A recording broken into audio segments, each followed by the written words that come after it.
नमस्कार दोस्तों, मैं सचिन त्यागी और मेरे YouTube चैनल में एक बार फिर आपका बहुत बहुत स्वागत है। और आज हम एक नए टॉपिक पे बात करते हैं। आज का जो टॉपिक है वो है गाउट, या यूरिक एसिड भी आप उसको बोल सकते हैं, यूरिक एसिड का बढ़ना। तो इस बारे में ही हम लोग देखेंगे कि गाउट क्या है, यूरिक एसिड क्या है, कैसे बनता है, और फिर इलेक्ट्रोहोम्योपैथी मेडिसिन के द्वारा हम उसको कैसे ठीक कर सकते हैं।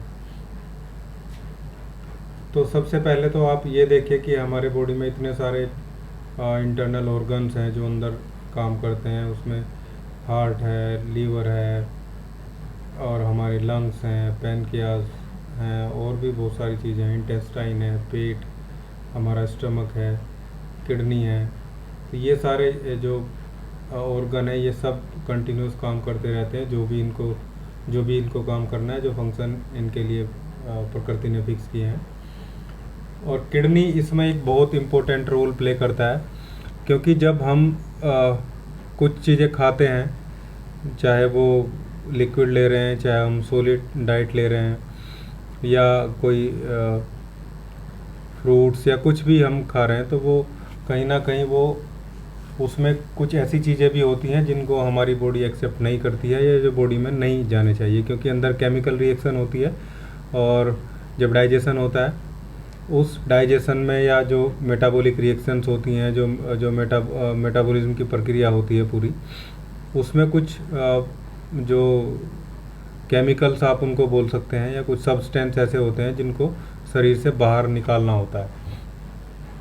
तो हमारे बॉडी के जो एक्सक्रीटरी ऑर्गन्स हैं वो उसको बाहर निकालते हैं, और जो इसमें सबसे बड़ा रोल प्ले करते हैं, सबसे ज़्यादा जो इस काम को करते हैं, वो किडनी हमारी इस काम को करती है। किडनी यूरिन के हेल्प से जो है उन जो ऐसे अपशिष्ट, उनको हिंदी में बोलते हैं, उनको बाहर निकालने का काम किडनी के द्वारा होता है। इसी में से इन्हीं जो मेटाबॉलिक वेस्ट, एक तरीके से हम इसको बोल सकते हैं, जो मेटाबॉलिक रिएक्शन होने के बाद जो बनता है, तो ये मेटाबॉलिक वेस्ट में से ही एक जो सब्सटेंस होता है वो होता है यूरिक एसिड। यूरिक एसिड एक तरीके से एक केमिकल बॉन्ड ही है, केमिकली आप उसको मान सकते हैं, जो जिसमें हाइड्रोजन, ऑक्सीजन, नाइट्रोजन और भी कुछ बहुत सारे जो एलिमेंट्स हैं वो मिलके ये बनता है। और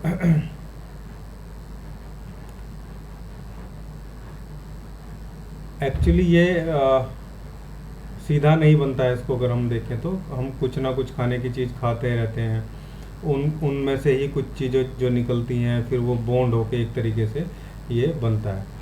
और फिर जो मैक्सिमम इसका जो हिस्सा है वो यूरिन के थ्रू किडनी शरीर से बाहर निकाल देती है। लेकिन जब किन्हीं वजह से या किसी पर्टिकुलर किसी टाइप के कारण से अगर ये शरीर में ज़्यादा बने, तो तब इसको निकालने में बहुत सारी मतलब ये बहुत सारी मात्रा में इकट्ठा होने लगे, बनने लगे शरीर में, तो इसे निकालने में दिक्कत होती है। या किडनी उतना फंक्शन ना कर पाए तो भी ये शरीर में कहीं जमा होने लगता है, और फिर बहुत सारी स्थिति, बहुत सारी कंडीशन पैदा होती है, जिसमें से एक स्थिति है गाउट। एक तरीके का वात रोग है ये, अर्थराइटिस या गठिया, आप इसको सीधा सीधा गठिया बोल सकते हैं। और अक्सर हम बहुत सारी चीज़ें खाते हैं, लेकिन कुछ स्पेसिफिक चीज़ें हैं जिनसे यूरिक एसिड ज़्यादा बनता है, या जो लोग वो चीज़ें ज़्यादा खाते हैं उनमें इसके बनने की ज़्यादा चांसेस रहते हैं। जैसे जो बहुत ज़्यादा दाल खाते हैं, ये वो दोनों टाइप की दाल हैं, वो हो सकती हैं पल्सेस, जिनको इंग्लिश में हम बोलते हैं, राजमा, छोले, चावल। बहुत ज़्यादा टमाटर में भी काफ़ी यूरिक एसिड बनता है उसके हो जाने के बाद में। बहुत हाई प्रोटीन डाइट खाने वाले लोग हो गए, बहुत ज़्यादा पनीर खाने वाले, बहुत ज़्यादा अंडा खाने वाले लोग हो गए। चावल भी कुछ लोग रोज़ और दिन में 2 बार, या वीक में एक तरीके से 6 बार 7 बार उसको ले रहे हैं। तो ये सब ऐसे हैं जिनके खाने के बाद, मेटाबॉलिक रिएक्शन होने के बाद जो वेस्ट बनता है, उनमें जो यूरिक एसिड है उसकी जो वैल्यू है, जो वॉल्यूम है उसका, वो ज़्यादा होता है। इसके अलावा जो लोग ब्लड प्रेशर की मेडिसिन खाते हैं, डायूरेटिक भी उसमें मोस्टली चलती है। तो जब बहुत ज़्यादा पेन किलर खाने वाले जो लोग हैं उनको लगता है कि भाई हम पेन किलर लेने से पेन में राहत मिल रही है, वो ठीक है, लेकिन वो एक तरीके से प्रमोट करता है कि यूरिक एसिड ज़्यादा बने। और आप जानते हैं जो मैक्सिमम पेन किलर्स हैं वो फिर किडनी के फंक्शन को भी इफेक्ट डालते हैं। तो एक तरफ तो वेस्ट ज़्यादा बन रहा है और दूसरी तरफ आप ऐसी चीज़ें खा रहे हैं कि जिनसे किडनी के फंक्शन पे इफेक्ट हो रहा है, यानी कि वो पूरे तरीके से बाहर भी नहीं निकल पा रहा है। तो ये चीज़ें हैं जो हमें देखनी है कि भाई यूरिक एसिड ना बने, और बन रहा है तो प्रॉपर तरीके से वो एक्सक्रिएट होता रहे, बाहर निकलता रहे शरीर से। अब आती है बात कि भाई हमें पता कैसे चले कि यूरिक एसिड बढ़ रहा है। तो उसमें एक तो उसके सिम्टम्स होते हैं जो अभी मैं आपको बताने वाला हूँ, और दूसरा एक लेबोरेटरी टेस्ट होता है जिसमें हम टेस्ट करके, ब्लड को टेस्ट करके मोस्टली जो कंडीशन है उसमें उसकी कितनी मात्रा उसमें आ रही है उसको पता करते हैं। वैसे तो ये लैब टू लैब जो है वेरीज करता है कितना हो सकता है, लेकिन मैक्सिमम जो या एवरेजन हम उसको अगर देखें तो ये फीमेल्स के लिए लगभग 6 mg पर DL, और जो मेल हैं उनके लिए लगभग 7 to 8 mg पर DL, 7.5, वो डिपेंड करता है लैब टू लैब, लेकिन ये एवरेज लगभग उसका रहता है। अब बात करते हैं कि अगर टेस्ट नहीं कराया तो सीधा सीधा इसको सिम्टम से भी सीधा पहचाना जा सकता है। और मैक्सिमम सिम्टम्स इसके ऐसे हैं जो डायरेक्टली जिनको आइडेंटिफाई किया जा सकता है।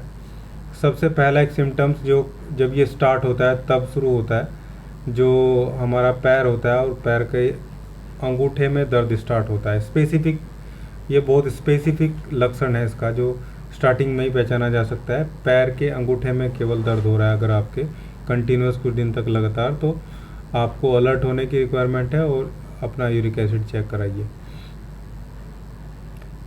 क्योंकि यूरिक एसिड एक केमिकल सब्सटेंस है, वो मैंने आपको बताया। और ये छोटे छोटे क्रिस्टल बना के जो हमारे जॉइंट्स होते हैं वहाँ पे ये इफ़ेक्ट करना शुरू कर दें, वहाँ पे ये जमना शुरू हो जाता है। अब जमेगा, फिर क्रिस्टल्स हैं तो वहाँ बहुत सारी कॉम्प्लिकेशंस पैदा करेगा, जिसमें पेन, रेडनेस और swelling. Pain, redness and swelling, ये 3 चीज़ें अगर आपको जॉइंट के साथ में दिख रही हैं कंटिन्यूस, लगातार बार बार ये हो रही हैं, तो आप यूरिक एसिड टेस्ट कराइए। और मैक्सिमम कंडीशन में यूरिक एसिड बढ़ा हुआ मिलेगा। पेन होगा, और जिस जॉइंट में पेन होगा वो वहाँ पे रेडनेस होगी, मतलब वो लाल होगा जॉइंट, और मैक्सिमम कंडीशन में छूने से वो उसका टेम्परेचर बाकी जो पार्ट्स हैं वहाँ से ज़्यादा मिलेगा, यानी कि वहाँ छूने से आपको गर्म महसूस देगा उस पर्टिकुलर जॉइंट पे। रेडनेस रहेगी, पेन होगा ही। स्वेलिंग भी बहुत सारे केसेस में, मैक्सिमम केसेस में स्वेलिंग भी देखने को मिलती है। तो ये इस तरीके से ये सिम्टम्स हो गए, और बाकी ब्लड टेस्ट आप कराएंगे, इससे आप देखेंगे कि ये लगभग कंफर्म ही हो जाता है। कारण भी बहुत सारे हैं, खाने पीने की चीज़ें आप ज़्यादा ले रहे हैं तो ये उनके मेटाबॉलिक वेस्ट ज़्यादा इकट्ठे होंगे, उनमें यूरिक एसिड भी ज़्यादा होगा, या किडनी प्रॉपर तरीके से काम नहीं कर रही है, मतलब यूरिक एसिड तो ज़्यादा नहीं बन रहा है लेकिन वो किडनी को जितना यूरिक एसिड निकालना चाहिए यूरिन के थ्रू उतना यूरिक एसिड बाहर किडनी नहीं निकाल पा रही है। तो ये इसका एक कारण हो सकता है। और मैंने आपको बताया कि आप कंटिन्यूस पेन किलर खा रहे हैं, या कंटिन्यूस आप ब्लड प्रेशर और डायबिटीज़, ये सब कॉम्बिनेशन मिला के जो मॉडर्न मेडिकल साइंस में दिए जाते हैं, वहाँ भी जो है यूरिक एसिड के, क्योंकि किडनी इफेक्ट होती है कहीं ना कहीं, डायबिटीज़ से भी, डायबिटीज़ की चलने वाली जो मेडिसिन है उनसे भी, और ब्लड प्रेशर, डायरेटिक्स जो उनके साथ में दिए जाते हैं, जो एक तरीके से वॉल्यूम्स तो बढ़ाते हैं यूरिन की, लेकिन किडनी पे बहुत बड़ा इफेक्ट डालते हैं। ऐसे ही पेन किलर भी हैं। तो ये यूरिक एसिड था, और यूरिक एसिड कब बनता है, कैसे बनता है, वो सब मैंने बताया आपको। कारण भी बहुत सारे बताए, इनमें से कुछ डिजीज़ भी हैं जिनके कारण हो सकता है, जैसे मैंने बताया हाई ब्लड प्रेशर की कंडीशन हो गई, डायबिटीज़ की कंडीशन हो गई, हाइपोथायराइडिज्म हो गया, इसमें भी यूरिक एसिड, क्योंकि ये ऐसे डिजीज़ हैं इनके इन सब एक दूसरे के साथ ये मिले रहते हैं। इसके अलावा ज़्यादा वेट होना, जो ओबेस पर्सन होते हैं उनका जो मेटाबॉलिज्म होता है वो सही से काम नहीं करता है, जिसकी वजह से जो मेटाबॉलिक वेस्ट हैं वो ज़्यादा बनते हैं, प्लस वो एक्सक्रेट जो है वो पूरे तरीके से नहीं, शरीर से बाहर नहीं निकल पाते हैं। और किडनी का जो फिल्ट्रेशन रेट है वो कम हो जाना, किडनी फेलियर वाली कंडीशन हो जाना, और बहुत सारी क्रोनिक डिजीज़ भी होती हैं जिनके कारण जो है वो यूरिक एसिड शरीर में ज़्यादा बन सकता है, या उसके जो निकलने का रेट है, बाहर निकलने की जो किडनी का जो प्रोसेस है वो कम हो सकता है, यानी कि वो ज़्यादा मात्रा में बाहर नहीं निकल पाता जितना निकलना चाहिए, फिर वो ब्लड के थ्रू शरीर में फैल जाता है और जो जॉइंट्स है वहाँ पे ये जमना शुरू हो जाता है। उसके बाद फिर जॉइंट में ये बहुत सारी कॉम्प्लिकेशन स्टार्ट करता है जो मैंने आपको बताई है। तो अगर ये सब चीज़ें फिक्स हो रही हैं, मैच कर रही हैं आपकी कंडीशन के साथ में, टेस्ट के साथ में भी, तो अब इलेक्ट्रो होम्योपैथी में हम क्या दें कि ये कंडीशन ठीक हो जाए और पेन में और दूसरी जो सिम्टम्स हैं वो धीरे धीरे सही होकर इसको क्योर किया जा सके। तो सबसे पहला तो एक कॉम्बिनेशन दूंगा मैं आपको,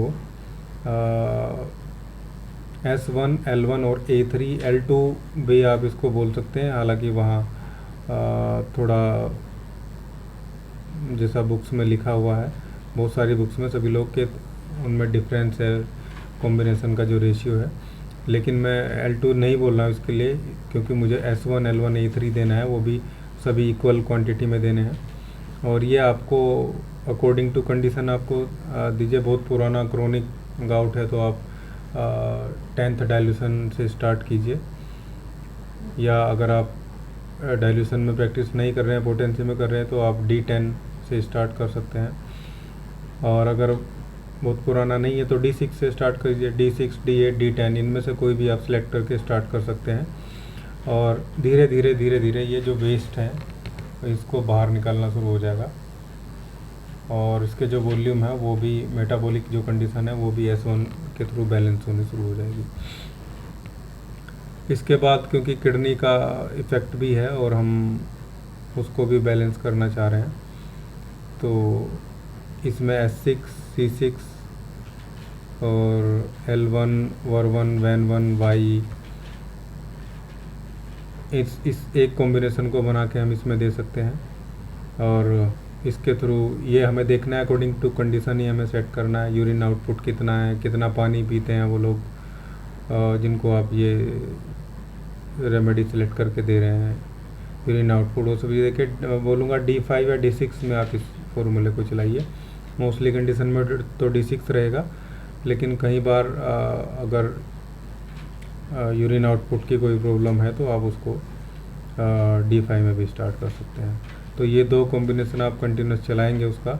अब बात आती है कि जो दर्द है हमारे, मतलब जो पेशेंट है उसके जोड़ों में दर्द है, तो जो या तो आप फर्स्ट वाला जो कॉम्बिनेशन है S1, L1, A3 उसी में 2-3 रेमेडी ऐड कर दीजिए जो मैं आपको अभी बता रहा हूँ, या फिर अलग से कॉम्बिनेशन दे सकते हैं S5, C4 and RE,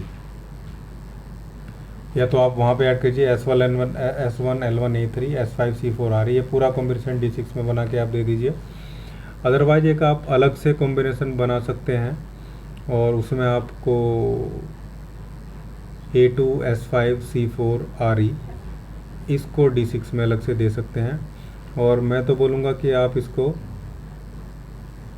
globules में बना के दें, RS में D6 बना के उससे ग्लोब्यूल प्रिजर्व करके आप उसको दे दीजिए, तो वो ज़्यादा तेज़ी से उसमें काम करेगा पेन में। C11 एंड GE उसकी जगह आप ये भी यूज़ कर सकते हैं, C11 एंड GE। C11 एक कॉम्बिनेशन रेमेडी है और उसका जो रेशियो है अलग अलग रेमेडी उसमें जो होती हैं उसके थ्रू आप उसको C11 को बनाइए, GE उसमें ऐड कीजिए, इसको भी आप D6 में RS में बना के ग्लोब्यूल प्रिजर्व करके दीजिए। तो ये इन दोनों में से कोई एक आप देंगे जो थर्ड नंबर पे मैंने बताया। और एक आप एक्सटर्नल कॉम्बिनेशन यहाँ पे देंगे A2S5 C4F2 VER1 and RE। इसको आप किसी भी ऑयल में बना के, मोस्टली तिल के ऑयल में या सरसों के ऑयल में आप D4 में बना के इसको अफेक्टेड जो जॉइंट्स हैं उन पे अप्लाई कराएंगे। तो ये ट्रीटमेंट आप देंगे और आप देखेंगे कि 10 से 12 दिन में काफ़ी इफेक्ट आना शुरू हो जाएगा। और 1 महीने या 2 महीने बाद जब आप ब्लड टेस्ट दोबारा कराएंगे तो यूरिक एसिड आपको कम हुआ मिलेगा जरूर। एक बार मैं रिपीट कर देता हूँ जो ट्रीटमेंट मैंने बताया, S1L1A3 और इसी के साथ आप कंबाइन कर सकते हैं S5C4RE, ये एक कॉम्बिनेशन हो गया। S6C6 L1 VEN1 और Y, इसको आप D6 में या D5 में दे सकते हैं, ये कॉम्बिनेशन हो गया। तीसरा कॉम्बिनेशन जो मैंने आपको बताया है वो है C11 और G, इसको आप ग्लोब्यूल में प्रिजर्व करके दीजिए D6 में। और